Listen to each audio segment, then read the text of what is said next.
They hate that you come to work, you do your job, and you go home. They hate that you're not saying anything. You just going in, clocking in, and doing your assignment and going home. The reason why they hate that is because they don't know who you are at your job. They want to know who you are. They want to know if you're an informant. They want to know if you're a snitch. They want to know if you talk and spread rumors. That's what they want to know at your job. And it's hard for them to know that. So since they cannot know that, they try to give you an assignment to see if you will tell on somebody. They tries to be to put you in the category of one of them. And that's how it is at some of these 9-to-5s. The ones that I worked at was like that, and I'm sure the ones that you work at is like that now. If you go to work and you come home and you do it all over again and you don't engage into the jobs, they're going to be curious. They're going to try to push your buttons. They're going to ask you and say, well, what do you do? Because they did me like that. What do you do besides when you're not here? I just say, hey, I'm just here to collect the check. I'm going home. I'm clocking in, doing my work, and I'm going home. That's it.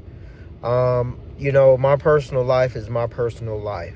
And when you say that, they're going to spread rumors to you regardless they're going to spread rumors about you regardless of you saying that. You can't just say that you can go to work, clock in, do your work, and go home. Because then they're going to think you an informant. They're going to think you a snitch, or they're going to think you a too goody two-shoes. It's sad that's how this work industry is. And when I worked there, they thought that, they say, well, since they're not talking to none of us, then let's try to get them to talk. Let's try to find their weakest point. And that's what they tried to do with me. They tried to find my weakest point, but they couldn't, because I have God on my side, and they couldn't. My mindset was to go do my work and go home. That was my mindset, and spend time with my family. And it got to a point to where I didn't show them my actions at work. Because if I show them my actions at work, or if you show them your actions at work, they got you. They're going to figure out a way to manipulate you. They're going to figure out a way to turn it against you. And when I was doing that, like not showing my actions, it hurts, because I will take my actions home. I would take my actions in my driveway and I'll bring it in the house, which was no good, and I didn't let them see my actions. And if they're not seeing your actions, they're going to also try to scroll and see what's your background. They're going to try to look you up on social media, try to be friends with you on social media. That happened too. And and if it's not them, it's your supervisor. Your supervisor is going to ask you some questions, try to give you an assignment, see if you are a snitch or a rat, or see if you'll spread rumors. And you have people like that at the job. You have many people. Your coworkers is really not your friends, because you have several people like that at the job. You have people that say, okay, you have people that's in different categories. You have the goody two-shoes. You have those people. And you have and they thought that I was a part of the goody two-shoes because I didn't engage with none of them. I just did my work and go home. They thought you was those, or they thought you was a snitch informant, that you was going to go back and tell the supervisor, or go back and tell upper management, or watch them and see if they make a mistake to go to upper management and an informant. Or they thought you was a person that spread rumors, going saying that, hey, this and this and this is, Johnny, man, he's saying that he wish you get fired. And then you have upper management as well that's not as good too. At my old job, when I was in the oil field, we went to different areas and locations and stuff in Texas. And some of the areas that we went, I had this supervisor. He ran our whole crew, the oil field crew. It was roughly, it was him, his brother-in-law, which he would never fire because that's his brother-in-law. And this is the crazy part. Me and 2 more workers, okay? So he ran that crew. He was the supervisor. He was the guy you go to. He's the one that did everything in that crew, right? And so he was married, but every town he'll go to, he was sleeping around. He was finding some girl down there, Hispanic girl or whatever, and sleep with them at that location. And he will pay them to sleep. He will pay them like money, because when you're in the oil field, you're making money. And there's a lot of people that's doing that, messing around on their loved ones, messing around on their wives and stuff, messing around on their girlfriends, their spouses and stuff, because you're in the oil field. You gone for 2 weeks at a time, sometimes 3 weeks, depending on your schedule. And he did that. He said, hey, this is between, I know that you new to our group. And this is what he told me. Straight up came to my face and told me. He said, I know you're new to our group, but this is me. He said, I'm married, but I have girlfriends in different cities. All I did was say, hey, that's not me. I don't want to be a part of that. Whatever you do, that's on you. So that was a threat to him. When I said that, it was a threat to him, because he thought that I was an informant or somebody that would snitch on him. And he was expecting me to say, oh man, I'm 100% with you. Don't worry. You ain't got nothing to worry about. I won't say nothing. Or hey man, I understand. Or hey, you could do it. I won't tell. He was expecting me to say those words, but I didn't. All I said is, ain't got nothing to do with me. That's on you, man. I just want to come and collect my check and go home after my 3 weeks or my 2 weeks on. So he said, okay. He said, all right, man. I'm just saying, man. I hope that you don't say nothing. I said, man, I don't want to be a part of it. I don't want to be a part of it. And so that even made it even worse. So he had to figure out a way to get rid of me. And he did. He got rid of me. And I was one of the best workers. Actually, I was one of the top 3. Even the boss said, oh, he's a good worker. You got to keep him on your squad. But he figured out a way how to get rid of me. He was complaining. Well, when the boss, and this is how he got rid of me, when the boss was complaining to him that production was low, he blamed it on me. He said, well, the new guy, we trained him up as much as we can. We showed him the ropes, and he's just not getting it. And technically speaking, I was getting it, because one of the co-workers there was giving me like kudos, like, hey man, you good. I'm glad you're part of our team. And I'm like, thank you. And so he said, man, he's probably was thinking in his head, the supervisor's like, man, he's going to tell on me, or he's going to try to see my wife and tell on me and snitch to my wife. And this is crazy. His brother-in-law worked with him. If my brother-in-law was messing around with my sister, I'm cutting that off. Job or no job. If I'm the assistant manager and you got me in that position, dude, that's personal. I'm cutting you off, and I'm gonna say, hey, you can't be doing this to my sister. This is my sister. You got to stop it now. If you don't tell her, I will tell her, and then y'all get a divorce, because I'm protecting my sister, my big sister or my little sister. He didn't say that. He was just about the money. And then, this is funny, he was engaged with his sister. He was engaged with his sister, and he was messing around. I'm like, one big happy family. I say, I'm glad I stayed out of that. So he found the way to get rid of me. He kept pointing the downfall of their production at me, even though the other co-workers thought that I was actually doing a good job, which the supervisor was not doing a good job. He was just not meeting the production levels, but he blamed me. And so he came up to me and he told me this before he was getting ready to get rid of me. I think I stayed at that oil field job for I was hauling water. I stayed at the oil field job for about 2 more days before he actually terminated me. He said, hey man, production is low, man. You got to step up to the plate.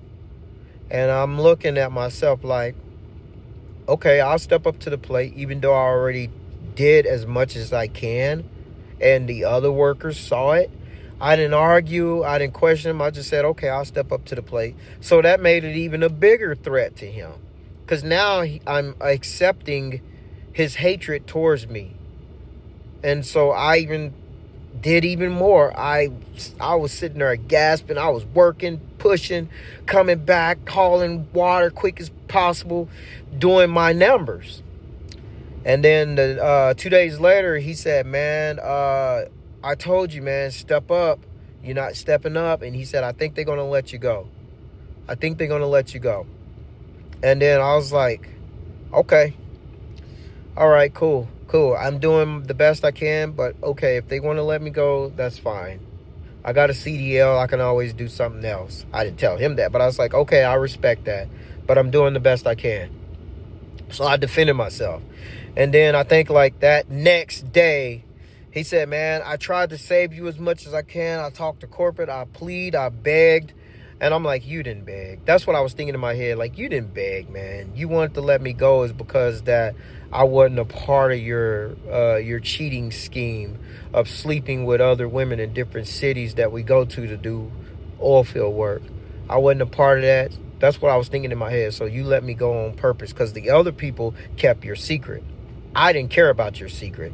And so he said, man, I'll see what I could do, man. He said, let's just keep working. So me in my mind, I'm thinking like, why should I keep working when I know I'm going to get fired? And what I did was I went back out there, did my work like I want to. I mean, not my want to, but I create even above my numbers. And they said, man, hey, rumor is, and even the other workers that I don't talk to came to me and said, hey, rumor is that they're going to try to get rid of you, man. And one of the guys said, man, I'm pissed. They shouldn't get rid of you. And the brother-in-law said, I'm upset. They shouldn't get rid of you. And they said, what did you do? Did you do anything wrong? Did you say anything? And I said this to them. I said, no, I'm just working and going back to my hotel after my job. I'm doing my job. I'm not doing nothing else. And they said, man, it's something. Did you piss them off? Did you say something to the supervisor wrong? I said, no, I didn't. And so they was trying to figure out what I did to cause myself to get terminated. And I just didn't want to be a part of it. I could have said he told me to keep a secret. I could have exposed that. I could have said he told me that, he's sleeping around with your sister-in-law and he wanted me to keep it a secret, or he wanted to let me know. And I could have said all that, but I just said, no, I'm doing my best. I'm just working. And next thing you know, they got rid of me. They brought me back to my state. They got rid of me. And then this is the crazy part. Like a month later, I ran into one of the workers back in my town, my city. And I said, hey, man, how you doing? And he said, good, man. He said, bro, I need to talk to you. I was like, what? He said, man, everybody was upset that they got rid of you. Our production level dropped, dude. It dropped like 20% after you got fired. And I was like, well, I'm sorry, man. I did the best I could. I didn't want to get involved. And he just insisted on telling me. He said, oh, you know the supervisor? Yeah. Man, dude, they brought in another person, and that person met the wife and told him that, hey, your husband is sleeping around. And they got into a fight, dude. They got into a fist-on fight because he told them, hey, not to tell that I'm sleeping around. And he said, nah, man, I ain't that type of person. I'm not that type of person, man. If you mess around with your wife, if I see her, I'm going to say, hey, if she asks or looks suspicious, I'm going to tell her. I'm not going to hold nothing. And so he said that it was a big fight. And I was like, oh, man, that's crazy.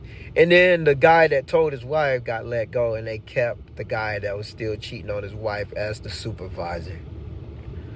I was like, man, that's shady, man. And he said, man, what are you doing now? I didn't want to tell him. I just said, oh, I'm still, working in the oil field, a better oil field company that's treating me with respect. I'm getting all the hours I want. And he said, oh, that's good. Well, congratulations, man. I'm glad you doing that. And they said, man, I'm still there too, man. I'm about to look for something else, man. Is your place hiring? And I don't want to get involved. I said, you can apply. I don't know if they're hiring, but you can apply for it. And so I gave him the information to apply for it so he can help himself.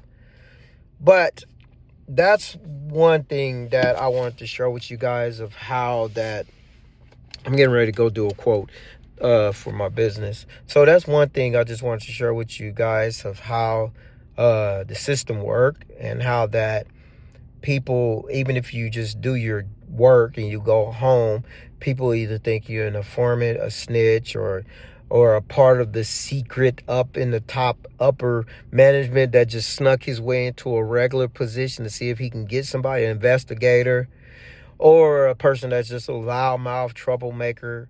They put you in those categories. They never ever put you in the category of just a normal worker that's here to collect a check and go home and be with their family. They don't put you in that category.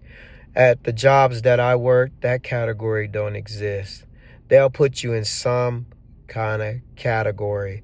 And so they put me in a category with the goody two shoes category, that I'm the teacher's pet or I'm the supervisor's pet, and that I'm trying to go up the career ladder, or I'm trying to take their spot. That's what category they put me in when I was just working my job and going home. I kept to myself. They don't like a person keeping to themselves, because they're going to try to trigger something. They're going to try to find out your weakness, and they're going to try to use it against you to make you pop, to make you get on their level. And that's how Satan works, guys. He working really hard in this world to do that to you, to manipulate you at your job site, wherever you at. But I didn't back down. I ended up getting fired by not joining their little clique. And me getting fired, I prayed about it. It kind of hurted me too inside. It hurted me when I got home. At the time I wasn't married then. It hurted me, and I told my sister about it, my family about it, and my family's like, "That's a good job." It was a good job. I was getting so much money at that job. I was in an oil field. I was killing it, but unfortunately they had to let me go, because that I wouldn't bow down. I wouldn't get into the categories that they wanted.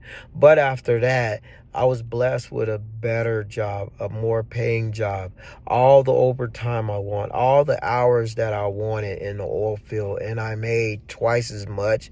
But the job that I did leave was really good, because I only did 70 hours as a truck driver, oil field, hauling water, and I was getting, if I worked 50 hours or 60 hours, they still gave me 70 hours. That was as nice as that job that I was at, that I got fired from. They were nice. If you did 50 hours, you still got 70. If you did 60 hours, you got 70. If you did 65, you still got 70. So it was a cool little thing that they promoted to their workers as a thank you for joining us. And yeah, thank you. We're going to make you the most money as you can. Versus the job that I had after that, I was making several dollars more.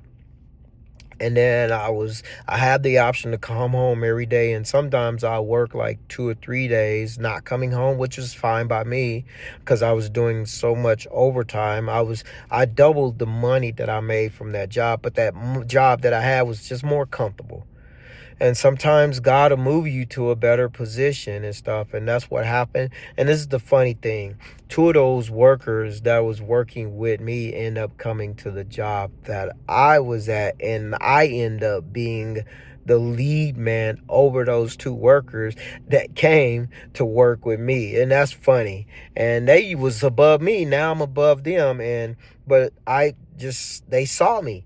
They saw me as a person that's just here to make a check and go home. Even when they came to my new job, they saw me as a person just to make a check and go home. And they said, "Oh, he's one of the real ones. He's one of the real deals that's just there to go work and make money and spend time with his family. We ain't gonna mess with him." But when they end up working there, one of them he talked. You can tell him one story and it can get back to somebody totally different. And that's how he was. But the other one, he was the actual wanting to go up the career ladder. He's like, "Man, I'm going to try to be a supervisor." He was saying he was going to try, "Man, I'm going to try to get there. You in the lead position. I'm going to try to get that in X amount of days." So you had those two categories categories of people. I didn't fit into none of those categories. And some of us is out here that are workers that don't even fit in none of those categories. They have here to get a check and go home. But they get put in a category. And so if you those kind of people that get put in a category, I'm so sorry that you're going through that. And I pray that God will reveal to you a side hustle or something to make you extra money, or actually something that can start your business. And that way you could better your family. And I'm sorry if you're going through that, and I'll pray for protection over you. I hope you like this video. Give this a thumbs up and comment in the comment section if you're going through that as well. God bless.